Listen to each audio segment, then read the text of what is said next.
속성의 복음 우리 첫 번째 시간입니다. 불가해성, 이해할 수 없는 분을 알아간다라는 제목으로 하나님 말씀 증거하겠습니다. 오늘 속성의 복음이라는 주제를 가지고 우리 보통 하나님의 속성 이렇게 얘기하거든요. 조직 신학의 주제이기도 한데 하나님이 어떤 분인가 그거 살피도록 하겠습니다. 하나님이 어떤 분인지를 아는 데부터 우리의 신앙이 시작되게 됩니다. 여러 곳에서 들었고 파편적으로 들었지만 제대로 성경이 가르치는 하나님, 자신을 드러내시는 하나님이 어떤 분인가 이렇게 조금 정리하면서 갈 필요가 있다는 것입니다. 그러니까 다 아는 이야기지만 칼빈이 그래서 기독교 강요 쓸 때 1권이 쭉 시작할 때 하나님에 대한 지식이에요. 그러니까 우리 신앙이 어디로부터 시작하냐? 내가 믿고자 하는 그분이 도대체 누구신가?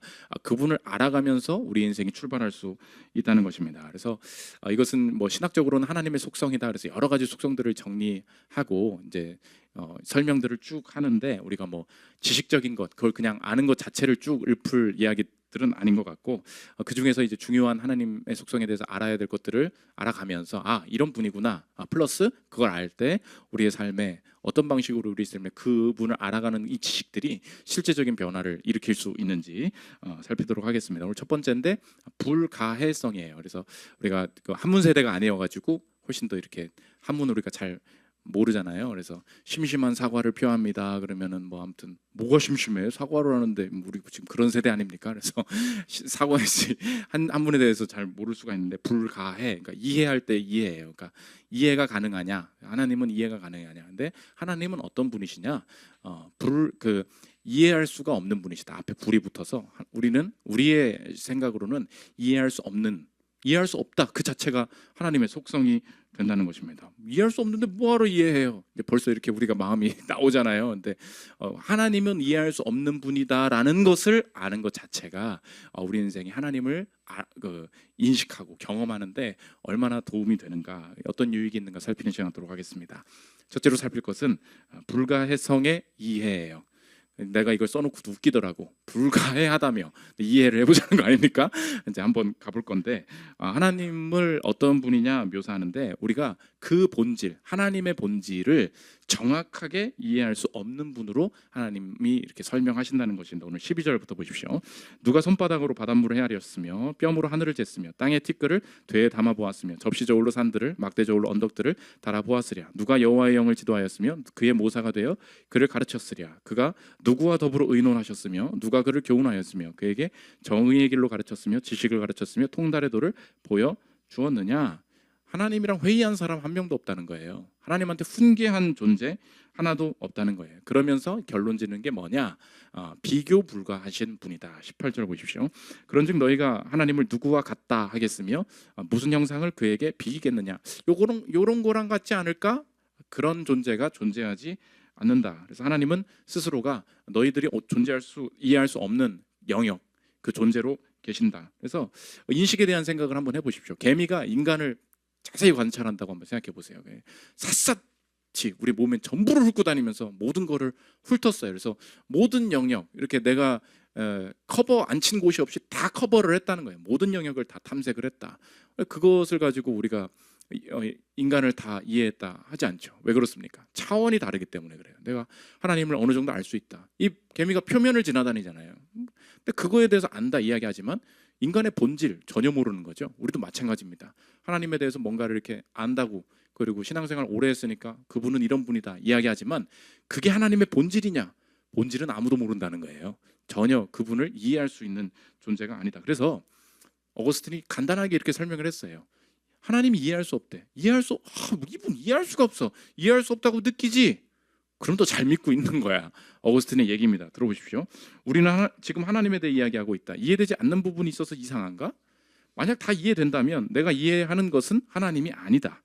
우리의 고백은 경솔한 지식 선언보다는 경건한 무지의 고백이 되도록 하자. 하나님을 아는 약간의 지식에 도달하는 것만도 큰 복이다. 하지만 하나님을 파악하는 것은 전적으로 불가능하다. 그래서 그 가능성, 본질을 정확히 알 수 있다는 거, 그 시도 자체도 불가능하게 된다는 것입니다. 그래서 하나님이 무한하시잖아요. 무한하심도 다음에 할 건데 그 중세 철학자였죠. 신학자이기도 하고 토마스 아퀴나스가 하나님은 어떤 분이냐? 하나님 무한하시기 때문에 유한은 무한을 이해할 수 없어. 멋진 말입니다. 이 말을 그러니까 여러분도 그냥 100년 남을 말을 한마디 던지면 평생 살아남을 수가 있어. 그래서 흔들려도 청춘이다. 뭐 그런 거. 아프니까 청춘이다. 뭐 너무 쉬운 말 아니에요? 계속 쓰잖아. 요새 너무 유치해서 안 쓰나? 그래서 이 아퀴나스가 한 말인데 후대 신학자가 맨날 이 소리 하고 다녔어. 들어보십시오. 무한히 유한에 담길 수는 없다. 멋지죠? 다음 주 설교 제목이기도 해. 아무튼 하나님은 무한히 존재하시며 유한한 것은 그 어떤 것도 하나님을 무한히 이해하지 못한다. 이해가 되죠? 이 말이 맞나? 무한이잖아요. 근데 유한이 어떻게 무한을 이해하냐? 담아낼 수가 없는 거지. 그래서 절대 알 수가 없다. 그래서 사람들이 여기서부터 잘못 간 거예요. 그리고 여러분도 여기서부터 잘못 갈 수 있다는 것입니다. 하나님이 뭐래요? 이해 불가능하대요. 그러면서 사람들이 만들어낸 이론, 결론이 뭐냐? 불가지론이에요. 불가지론이 뭐예요? 하나님을 알 수 있냐 없냐라는 질문에 무신론, 난 없어, 하나님 없어 라고 주장하는 게 아니라 야, 모르지, 인정. 사람은 하나님 모르는 거야. 불가지론으로 가서 하나님은 아예 이해할 수 없는 분 해서 감옥에 갖다 넣었다는 거예요. 여기서부터가 이 죄악의 시작이 된다는 것입니다. 하나님은 우리가 본질을 이해할 수 없으나 자신을 알리시는 분이에요. 그러니까 우리가 그분에 대해서 알아갈 수 있습니까? 없습니까? 알아갈 수 있어요. 그런데 사람이 내가 신이 있다는 건 믿어. 그래서 결혼 상대 찾을 때 자꾸 그런 사람 찾지 말아요. 어떻게 이 남자가 마음에는 들어. 근데 아무튼간 교회는 안 다녀. 그래서 어떻게든 이 사람이랑 결혼하고 싶은 명분을 잡고 싶은 거예요. 분명히 목사님이 안 믿는 사람이랑 말하지 말랐는데 막 어떻게 해보니까 걔가 남자친구가 결국은 고백한 거야. 신이 있는 건 믿어? 절대 결혼하면 안 됩니다. 아무 의미 없는 말이야. 아무 의미 없는 말. 왜냐? 그걸 보고 불가지론이라 그래요. 하나님이 계셔. 있을 수도 있지. 근데 그분이 있어봐야 소용없다는 거예요. 왜요? 알 수 없으니까. 알 수 없는 존재로 확 만들어버리는 순간 우리 인생에 영향을 미칠 수 있는 게 있어요, 없어요? 그렇게 하나님을 갖다 감옥에 든다고. 그래서 우리가 이해할 수 없다라는 것에 대한 반발로, 대응으로 불가지론, 그분은 전혀 모를 뿐이야. 그래서 신이 있는 건 믿어. 젓는 조물주가 있는 건 믿어. 의미 없습니다. 그러면 하나님은 스스로를 뭐라고 하시냐? 자신을 알 수 있도록 드러내신다. 로마서 1장 19절 보십시오. 이는 하나님을 알 만한 것이 그들 속에 보임이라. 하나님께서 이를 그들에게 보이셨느니라. 하나님은 그 본질을 이해할 수 없는 분, 맞아요. 근데 동시에 뭘 말해요? 하나님께서 이를 그들에게 하나님을 알 만한 것을 뭐 하셨대요? 보이시는 분이래요. 그것마저 안 보겠다는 거예요. 거기서부터 우리 인생의 방황이 시작된다는 것입니다. 그래서 내 인생의 구원을 원하냐? 성경에서 뭐라 그러냐? 도움을 받아라. 하나님의 일을 해라. 선한 일을 해라. 처음부터 그렇게 얘기를 안 해요. 선한 일을 하면 구원받을 것이다. 그분 뜻대로 살면 구원받을 것이다. 응? 맞는 말이잖아. 아니에요. 성경에서 뭐라 그러냐? 영생 얻기를 원하지. 영생이 뭔 줄 아니? 그분 아는 거야. 요한복음 17장 3절 보십시오. 영생은 곧 유일하신 참 하나님과 그가 보내신 자 예수 그리스도의 일을 순종하는 것입니다. 아니죠? 뭐라 그래요? 그를 아는 거야. 아는 거. 여기서부터 출발이 된다. 그러므로 적용인데 알아가는 것이 실제적인 구원의 방편이 된다는 것입니다. 하나님을 알아보십시오. 목사님 그 성경 공부해봐야 뭐예요? 설교 들어봐야 뭐예요? 그렇지 않아요. 그분이 존재하시는데 그분을 진짜 알잖아요. 그것으로부터 흘러나오는 내 인생의 구원들이 새롭게 된다는 것입니다. 저와 같이 사역을 하시는 우리 목사님이 맨날 저에 대해서 이제 파악을 잘할 거 아닙니까? 그러다 보니까 그분도 너무 편한 거야. 저는 이제 너무 뻔히 보인대. 제가 이렇게 음식을 고를 때 그 사람이 이 사람 이걸 좋아하느냐 싫어하느냐 내가 말을 안 해줘도 알 수 있다는 거예요. 보통 저의 긍정의 표현은 뭐냐? 닭갈비 먹으러 가실래요? 이렇게 했을 때 좋아 가자. 너무 좋아하는 거야. 근데 그걸 모르고 칼국수 먹으러 가자. 물론 칼국수도 좋아합니다. 근데 오늘 안 끌려. 근데 이렇게 물어본대. 칼국수 어때? 좋아? 거절의 뜻이라는 거예요. 오늘 안 끌린다는 뜻이구만. 근데 사람들이 오해를 한다는 거예요. 목사님 스시 괜찮으세요? 예, 좋아요. 다 좋죠. 아무거나 좋아요. 이렇게 말하면 이거 거절인데 좋은 줄 안다는 거예요. 좋은 줄 안다고. 그래서 관계가 영원히 틀어진다는 거야. 나한테 스시를 사준 존재, 난 싫어. 이렇게 된다는 거예요. 보십시오. 어떤 내가 같이 지내야 될 존재에 대해서 뭔가 명확히 알아. 제가 일본 선교 가서도 사람들이 저에 대해서 너무 새롭게 알았다는 거예요. 제가 일본 선교 가가지고 길 잃어버린 거 아시죠? 이제 고백하는데 교회 혼란이 올까 봐 내가 그 얘기를 끝까지 안 했어. 아니 지하철 타야 되는데 같이 플랫폼으로 올라가는데 나만 딴 길로 간 거야.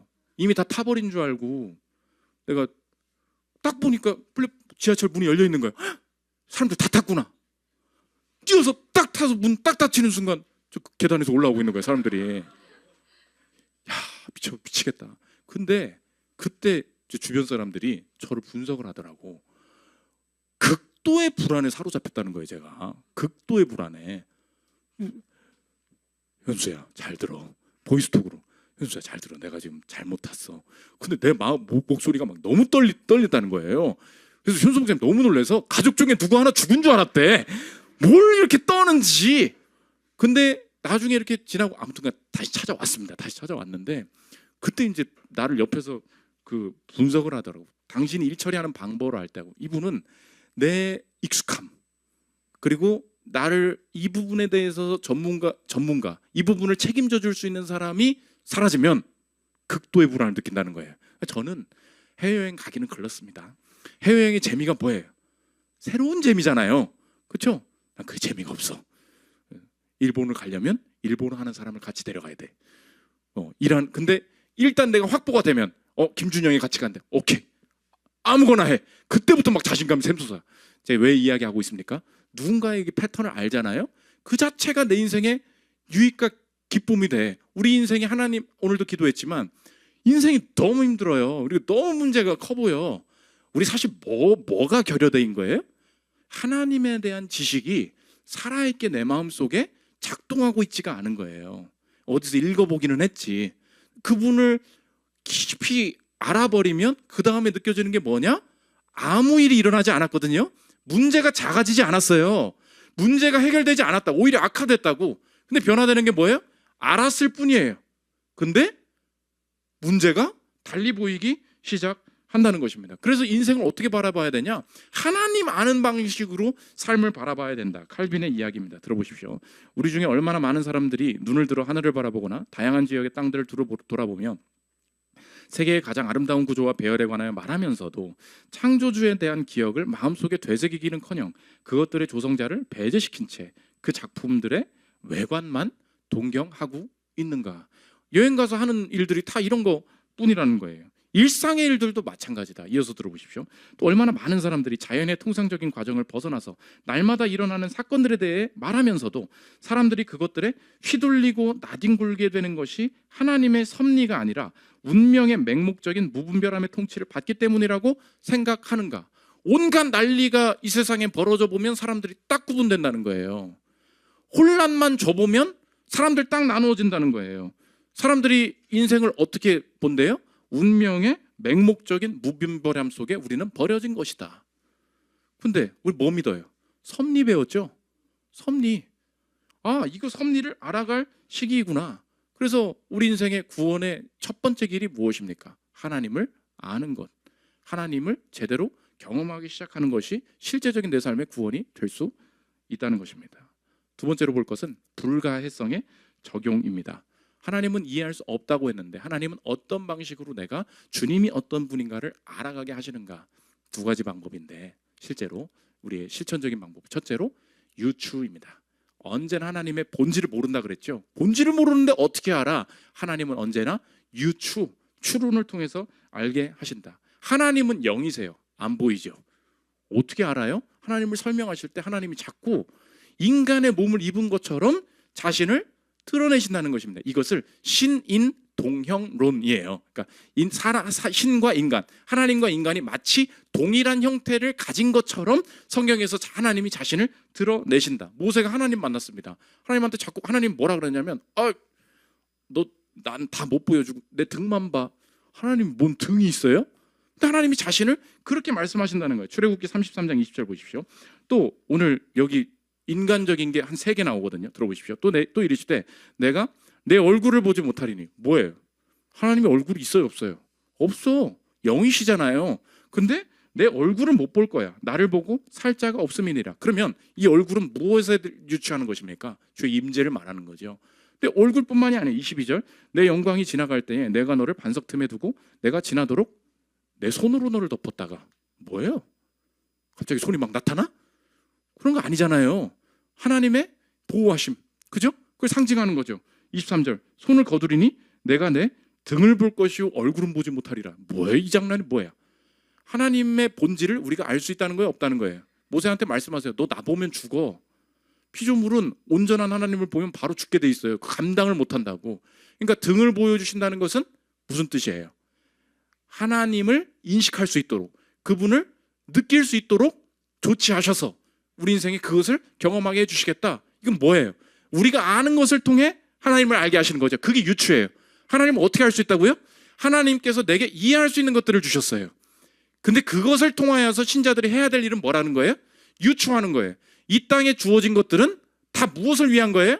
유추를 위함이에요. 어떤 유추요? 내게 등이 있어, 손이 있어, 눈이 있어, 이 사건이 벌어졌어. 다 이걸 가지고 뭘 어떻게 하나님을 알아요? 이걸 통해서 하나님을 알 수 있다는 거예요. 어떻게? 이것을 통해 유추함으로. 이걸 통해 하나님의 사랑이 어떨까? 그래서 온갖 성경에서는 인간적으로 하나님을 표현한 것이 곳곳에 남아있다. 시편 11편 4절 보십시오. 여호와께서는 그의 성전에 계시고 여호와의 보좌는 하늘에 있으며 그의 눈이 인생을 통촉하시고 그의 안목이, 이거 안목 번역이 뭐냐면 눈꺼풀이에요. 눈꺼풀. 하나님이 눈꺼풀이 있다는 거예요. 하나님이 어디서나 보고 계신다. 우리의 내가 경험한 것들을 통해서 하나님의 성품을 유추할 수 있다는 것입니다. 그래서 적용인데, 유추하는 습관을 들이는 것은 그리스도인들의 실천적인 삶의 원리가 된다는 거예요. 모든 상황에서 하나님의 성품 속성과 연결시켜서 그분을 알아갈 수 있도록 하나님께서 유추의 상황을 허락해 주셨다. 진짜 재밌는 얘기가, 어떤 목사님, 지금 열심히 사역하시는 목사님 고백입니다. 청소년부 때 수련회 참석을 했대요. 근데 전도사님이 너무 울면서 막 기타 치면서 막 집회 기도할 때 막 얘기를 해. 여러분 눈을 감아 보십시오 하면서 피 흘리신 예수님을 생각해 보십시오. 하나님이 자기 아들을 내어주셨습니다. 옆에서 막 하고 하는데 난 눈물이 안 나고, 하나님이 자신의 독생자 아들을 우리에게 내어주셨습니다 막 하면서 그분이 얼마나 존귀한 사랑을 베푸셨는지 막 하는데 아무 감흥이 없고 너무 화가 나더라는 거예요. 왜 그러냐? 진짜 치사한 놈이네. 왜냐? 지가 죽기 싫으니까 아들을 줘? 이해되세요? 청소년이었다고. 그러니까 하나님의 사랑은 이런 것입니다 막 하는데 하나님이 아들을 주셨습니다. 그게 얼마나 귀한 사랑인지. 근데 그걸 청소년으로서 이해할 때는 그게 뭐예요? 웜에 지가 죽기 싫으니까 지 아들 내보고 죽어버리라 했었네?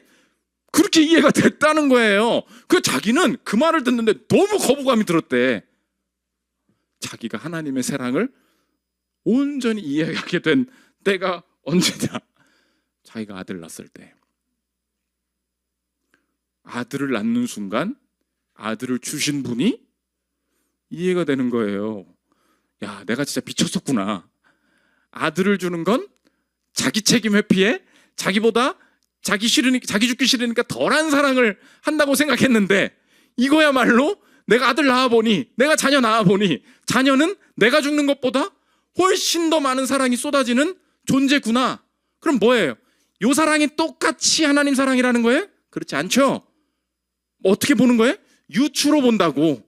그러면 내가 이 망나니 같은 이 아들, 이 딸도 이상하게 행동할 때 내가 진짜 마음속이 터지고 그냥 죽을 것 같은데, 정상적인 남자 만나 결혼하고 정상적인 여자 만나 결혼해도 아쉽고 안타깝고, 저는 결혼식 갈 때마다 아이고 이제 지금 질질 짤 때 됐구만, 결혼 주례할 때 그러거든요. 얼마나 아프실까. 나도 같이 눈물이 날 때가 있어. 근데 그때 같이 느껴야 되는 게 뭐예요? 유추의 사랑이에요. 하나님을 어떻게 알아요? 우리는 유추로 알 수 있어요. 그러면 저 여러분, 오늘 내게 주신 상황이 있잖아요. 하나님께서 왜 그렇게 나의 인생에 이 과정을 허락하셨는가? 우리 교회에 선생님들 많이 있지 않습니까? 초중고등학교 선생님들의 그 리스크가 뭐예요? 맨날 좋은 학교 못 간다는 거죠. 그러니까 이제 그 학군에 따라서 이제 분위기가 많이 그렇지 않습니까? 근데 대충 놀고 싶은 선생님들은 그냥 어디 가가지고 그냥 월급만 받지 이렇게 하면 되지만, 우리 교회도 이게 초등학교 선생님이나 이렇게 만나보면은 진짜 내가 열심히 있는 사람은 열심히 하는 애들을 만나고 싶은 거예요. 그게 되나 내 마음대로. 하나님 앞에 내가 좀 그런데 좀 가고 싶습니다. 기도하는 분들이 많이 있거든요. 근데 맨날 그러니까 목사님 힘들어. 기도 제목대로 안 되거든. 기도빨이 없다고 이제 자꾸 비난을 받을 그런 게 많이 있거든요. 네가 기도 안 해서 내가 안 됐다. 자꾸 그런 말로 들려. 이렇게. 아무튼 이번에도 뭐가 안 되고 뭐 이런 분들이 많이 있고 뭐 그러거든요. 근데 이제 하나님이 그것 때문에 너무 마음을 힘든데 하나님이 마음을 바꿔주셨다는 거예요. 내가 가려던, 나는 진짜 공부 열심히 하는 애들 좀 가르쳐주고 싶었는데, 아우 진짜 그냥 아주 아시죠? 그냥 아무튼간 폐허에 갔대. 폐허인 지역에 갔대. 형편도 너무 애들 그냥 막 난장판 하고 그럴 수 있잖아요. 근데 하나님이 그때 마음 주시더라는 거예요. 아우 이것들 내가 진짜 어떻게 가르치나. 그게 아니야. 갑자기 마음을 새로 주시대. 주님이 날 어떻게 건지셨는데? 주님이 날 어떻게 건지셨는데? 우리 그 방황하는 청소년 그 사역하는 이렇게 대안학교 교사분들도 있거든요. 근데 다 나간대 다. 1년 안에 다 나간대. 오늘 들은 얘기예요. 1년 안에 다 나간대요. 자기가 지금 여기서 6년 버티고 있습니다. 얘기하는데 내가 다 숙연해지더라고. 야 이거 사명 없이 될 일인가? 근데 우리가 그 길을 갈 때 이제 그분이랑 유추해서 그 사랑을 아는 순간 내가 맡은 이 상황이 완전히 다시 보여요. 옛날엔 뭐였어? 그냥 형편 안 좋은 아이 6분이 끝이에요. 그렇죠? 나는 여기선 별로 내가 기대할 게 없는 곳 이렇게만 보였는데 내 상황이 유추의 지식과 다시 연결되잖아요. 갑자기 살아나. 그분이 나를 어떻게 바라보고 계시는가? 그 사랑을 아는 자로서 오늘의 이 일터, 오늘의 내 이 상황을 어떻게 해석해야 되는가? 그분의 십자가 앞에서 내가 이 학부모, 이 사람, 이 상사를 어떻게 대해야 할 것인가? 유추의 사랑이에요. 이번에도 말씀드렸죠. 세례 안 받으려고 어떤 분이 끝까지 세례 교육을 받고 있는데도 그냥 안 받으려고 난 절대 안 받아 하고서 교육을 받는데 마지막에 마음을 돌린 게 뭐냐? 유추의 지식이에요. 난 세례 안 받습니다. 속으로만 김현수 목사 넌 떠들어라. 난 듣겠다. 뭐 그러겠죠. 마지막에 얘기했다잖아요. 형제님 결혼했거든. 아내 사랑하시죠? 예. 왜 결혼했습니까? 결혼 안 하고 살면 되지. 결혼은 다른 거죠. 예. 결혼 안 하고도 살 수 있잖아요. 아니죠. 결혼하는 건 또 중요하죠. 그렇죠? 세례식은 결혼입니다. 주님 사랑하며 살 수도 있죠. 그런데 공식으로 내가 주님 앞에서 내가 주의 제자로서 주님의 자녀로서 살기를 공식적으로 내가 하나님 앞에 증인 앞에 성도들 앞에서 내가 인정받고 살기로 다짐하는 거 다른 얘기죠. 예. 근데 하나님 갑자기 그 순간에 마음을 확 열어주시더라는 거예요. 세례 받아야겠다. 받아야 된 이유가 뭐예요? 유추의 지식이에요. 내가 지금 알고 있었던 거, 내가 아내를 왜 결혼해서 살게 되었는지. 그래서 저 여러분 적용이에요. 모든 상황 오늘 진짜 재수없네 이렇게 보지 말고요. 하나님의 성품을 이해할 수 있는 상황으로 늘 보십시오. 그러면 여러분이 순간순간 잘못 판단할 수도 있지만 정말 하나님이 뭘 가르치려고 해주시는지 온전히 들어와요. 지난주에 얘기했죠? 제 안경 얘기했죠? 지금도 이 기스가 남아있어요. 내가 근데 일부러 이거 쓰고 다니는 거야. 이거 기억하려고. 금가 봐라. 온전함이란 그런 거야. 차에서 소리 난다고 했죠? 소리 난다고 했잖아요. 근데 모든 차의 다른 컨디션은 다 좋아. 근데 그것만 소리 나. 이해해줘야지. 그게 아니잖아요. 하나님의 거룩하심, 우리에게 요구하시는 것이 얼마나 위대한 그리고 엄중한 일인가. 여기서부터 우리 인생에 별거 하나님이 계신 게 보이지 않아요? 절대 그렇지 않습니다. 유추하는 태도는 그리스도인들의 이 생활 윤리로서 작용해야 한다. 두 번째, 인정하라는 거예요. 인정. 어떤 인정이냐? 하나님께서 감추이신, 일부러 감추시고 알려주실 계획도 없는 부분이 있다는 것을 인정할 때 편해진다는 것입니다. 신명기 29장 29절에 하나님의 일은 두 가지로 나눠요. 어떻게 나누냐? 감추어진 일과 나타난 일, 이게 있음을 꼭 알아야 한다. 29절 보십시오. 감추어진 일은 우리 하나님 여호와께 속하였거니와 나타난 일은 영원히 우리와 우리 자손에게 속하였나니 이는 우리에게 이 율법의 모든 말씀을 행하게 하려 하심이니라. 나타난 일이 있대요. 근데 뭐가 있대요? 감추어진 일이 있대요. 그러면 어떤 상황에서 하나님께서 우리에게 분명히 알리시고 마음 주시고 확신 주시고 하시는 일이 있습니다. 동시에 하나 더 인정해야 돼요. 그게 뭐예요? 모르는 일이에요. 모르는 일. 매튜 바렛의 이야기입니다. 들어보십시오. 우리가 하나님에 관해 무언가를 안다면 이는 하나님이 그 무언가를 우리에게 알리기로 결정하셨기 때문이다. 계시는 선물이다. 이러한 관점에서 우리가 할 일은 사변이 아니다. 하나님이 자기 자신에 관해 계시해 주시는데 그분이 감추기로 하신 일을 알려달라고 요구하는 것으로 화답하면 안 된다. 알려주신 걸로 충분한 상태거든요. 근데 자꾸 기도해도 안 알려주셔. 그럼 어떻게 해야 돼요? 인정하라고. 감추어진 일이 있구나. 그러면 이렇게 적용을 해야 됩니다. 여러분, 이 실천적으로 한번 잘 기억해 보십시오. 이해되지 않는 부분, 알지 못하는 부분을 불순종과 절망의 재료로 사용하면 절대 안 된다는 것입니다. 알 수 없는 게 뭘로 간다고요? 꼭 절망으로 간다고. 알 수 없는 걸 뭘로 연결시킨다고요? 실패로 연결시킨다고. 나도 내 인생에 알 수 없는 게 많아요. 왜 이렇게 귀가 울까? 이명이 있다 그랬죠. 이명은 24시간 들려요. 24/7이야. 주님이 동행하시는 증거야. 맨날 이명으로 삐 내가 너랑 함께하고 있다. 삐. 고등학교 때 그렇게 고쳐보려고 애를 썼어요. 안 고쳐져. 지금도 이렇게 하면 소리 난다니까요. 그러면 왜 나한테만 이런 고난을 주십니까? 제발 설명 좀 해줘봐. 모르겠죠? 나도 몰라. 10년 20년을 기도했는데. 그럼 이건 유익은 뭘까? 내가 볼 때는 없어. 유익이 없다고. 그러면 우리가 이해되지 않는 게 처음에 확 생기잖아요. 그럼 어디로 간다고? 불순종과 절망으로 간단 말이에요. 절대 이거 하지 말라는 거, 이거 하지 말라는 거. 왜? 우린 뭘 믿어요? 유추로 우리가 지식을 하고 또 하나가 뭐라고요? 인정. 인정은 뭐예요? 인생에 하나님이 우리를 하나님의 일은 딱 두 개야. 나타내신 일 하나. 또 하나는 뭐예요? 감추어진 일. 감추어진 일에 하나님을 더 사랑하고 하면 알려주셔 안 알려주셔? No. 네가 알 부분이 아니야. 알아봐야 너한테 유익이 안 돼. 감추어 주셨어요. 그럼 어떻게 해요? 그런가 보구나예요. 그게 우리의 오늘을 감사치 못하고 절망케 만들고 시도하려는 열정을 무너뜨리는 방향으로 가서는 됩니까? 안 됩니까? 절대 안 돼요. 여러분이 내 지금 이 상황 아닌 거 여러분 주제마다 많이 있죠. 왜 나는 이렇게 배우자 만나는 게 늦어질까? 미안한데 나도 모르겠다. 저도 몰라요. 근데 주님 늦어지는 이유를 알려주십시오 할 때 알려주시는 사람도 있어요. 안 알려주시는 분도 있어. 왜 아이가 안 생길까? 압니까?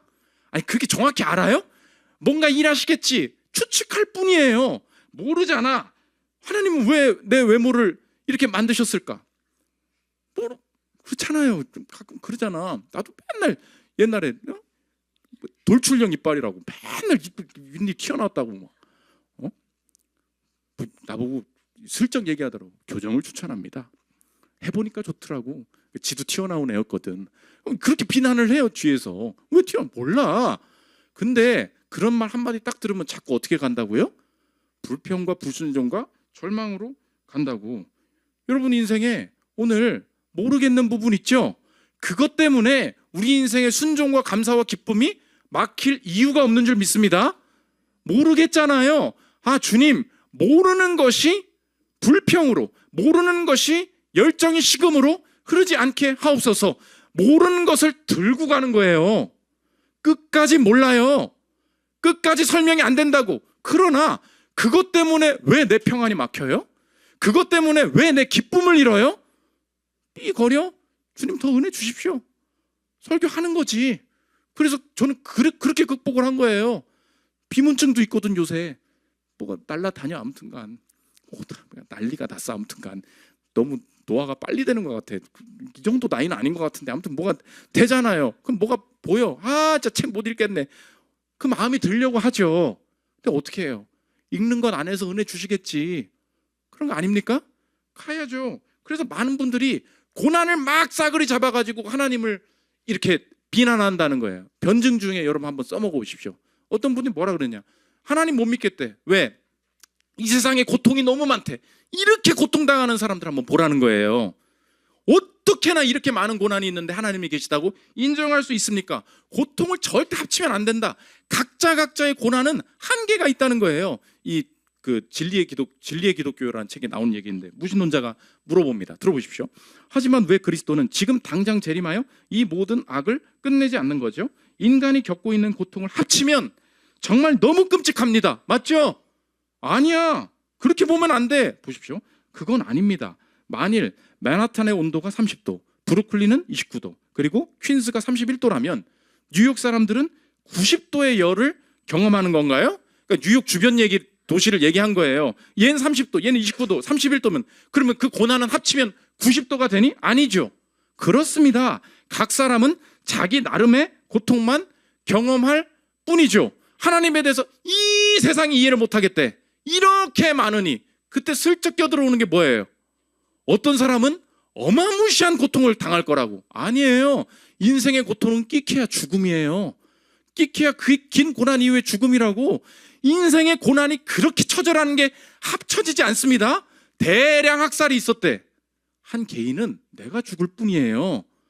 우리의 인생에 막 이해할 수 없는 거를 막 싸고 막 합쳐가지고 이래서 막 못 믿겠다. 나중에 변증 가운데 한번 사용해봐요. 우리 인생에 이해할 수 없는 부분이 다가올 때 내가 믿지 않는 자들과 다르게 반응할 수 있는 부분은 뭐예요? 지식으로 방어하는 거예요. 어떤 지식인데요? 하나님이 미리 말해주셨어. 감추어진 일이 있다는 거. 하나님, 내가 그 겸손 앞에서 오늘 모르는 부분 때문에 애매하게 살지 좀 말아요.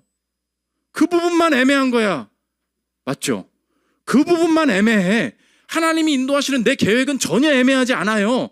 내가 이해할 수 없다고 해서 오늘 내가 잘못 가고 있다고 생각하지 마십시오. 내가 이 자녀를 다 이해할 수 없다고 그래서 이 자녀가 잘못 가고 있는 게 아니에요. 훨씬 더 나타난 일에 집중하십시오. 드러내신 일에 집중해 보십시오. 붙들 말씀, 확실히 내가 해야 할 일, 그걸 더 힘차게 감당해 보십시오. 나중에 이해가 될 수도 있고 끝까지 안 될 수도 있어. 천국 가면 되지. 난 가서 물어볼 거야. 왜 이거 나게 했냐고. 그땐 필요도 없겠죠. 이해가 되시죠? 나랑 같이 갑시다. 가서 좀 따져봅시다. 끌고 가는 걸 좋게 생각해요. 몰라. 근데 난 갈 거야. 앞으로 가야죠. 마지막 세 번째, 불가해성의 사랑입니다. 하나님을 향한 마지막 비난이 뭐냐? 절대성이랑 인격성이랑 같이 갈 수 없다는 거예요. 그러니까 절대자라면 어떻게 뭐 누구한테 대화를 걸고 말을 하고 그게 말이 되니? 그러니까 절대적인 하나님이 있다면 인격이 있다는 건 말이 안 돼. 하나님은 자신을 알릴 수가 없어. 이게 착각이라는 거예요. 우리 무한을 유한에 담을 수 없다 그랬죠. 그 불가능을 가능케 하신 분이 하나님이시라는 거예요. 이걸 신학적인 말로 뭐라 그러냐? accommodation, 적응. 하나님이 하시는 일은 뭐냐? 이 적응의 그 실제 단어가 뭐냐면 어린아이 옹알이에게 내 언어를 맞춘다는 거예요. 우리 딸이 맨날 그러거든. 했죠? 교회 갔다 왔죠? 나도 그렇게 왔죠? 갔다 왔죠? 물론 이렇게 하면 안 되지만 너무 귀여워서 그 따라해줘. 그럼 자기가 더 이해를 하거든. 했죠? 했죠. 그게 적응이에요. 너 뭐 이상한 소리 한다? 그럼 같이 해주는 같이. 거기에 맞춰서 말해주는 거예요. 그게 하나님의 적응이에요. 신학자들이 변증가들이 놓친 게 뭐냐? 하나님은 절대적인 분이니까 그거 못해. 아니야. 하나님 사랑을 놓친 거야. 나는 절대적이지만 맞추신다. 바빙크가 너무 멋진 말을 했어요. 이게 이론적인 얘기인데 들어보십시오. 시간 속의 영혼을, 공간 속의 광대함을, 유한 속의 무한을, 변화 속의 불변을, 생성 속의 존재를, 말하자면 무 가운데 모든 것을 계시한다. 이 신비는 이해될 수 없고 단지 감사함으로 인정될 뿐이다. 다시 볼게요. 시간 속의 영혼을, 공간 속의 광대함을, 유한 속의 무한을, 변화 속의 불변을, 생성 속의 존재를, 말하자면 무 가운데 모든 것을 계시한다. 이 신비는 이해될 수 없고 단지 감사함으로 인정될 뿐이다. 아멘. 여러분, 이거 엄청 이론적인 말인데 감격 있지 않아? 그렇죠? 이게 그리스도를 알아가는 지식의 그 기쁨이에요. 시간 속의 영혼을, 너무 멋지지 않아요? 공간 속의 광대함을 어떻게 이걸 담으십니까? 담으신 분이 계시죠. 예수님이 자기를 이렇게 표현하십니다. 요한복음 1장 14절입니다. 같이 읽을까요? 시작. 말씀이 육신이 되어 우리 가운데 거하심에 우리가 그의 영광을 보니 아버지 독생자의 영광이요 은혜와 진리가 충만하더라. 말씀이, 이거 영혼 아니에요? 이 공간을 초월한 편재하신 하나님 아닙니까? 그게 뭐가 되셨대요? 육신이 돼요. 우리의 인생에 막혀있는 이 시간 속에 영혼을 허락해 주시려 이 땅에 오신 아기 예수 그리스도를 우리가 찬양합니다. 우리 그분 신뢰함으로, 그러므로 오늘도 나에게 이것을 신비로 보여주신, 그 지식을 알게 하신 주님 앞에서 나도 그렇게 살기를 원합니다. 다 이해할 수 없으나 온전히 사랑하게 하신 주님, 그 본질을 알 수 없으나 온전히 확신하게 하신 주님, 나도 내 인생의 나머지 인생, 내 나머지 삶, 유추의 지식으로 말미암아 어떤 일들이 벌어질 때마다 그분은 어떤 분이신가, 그의 사랑과 그의 인내는 얼마나 위대한 것인가, 모든 위기의 순간마다 그분의 지식으로 말미암아 오늘이 새롭게 보이는 나의 일상을 경험케 되고, 나의 인생의 이 시간 속에 무한을 허락하시는, 이해할 수 없는 그 신비 가운데 하나님이 무언가를 알리지 않으실 때에도 그것이 불평과 불순종으로 절망으로 연결되지 않고, 몰라도 이해할 수 없어도 그분이 날 건지신다는 확신과 사랑이 내 인생에 확인되었으니 이해할 수 없는 부분이 내 삶에 발목 잡지 않을 줄 알고 평생에 힘차게 순종으로 전진하게 하옵소서. 그분을 알아가는, 이해할 수 없는 그분을 사랑하는 저여러분들 되시기를 기도합니다. 우리 찬양하고 기도하는 시간 갖도록 하겠습니다.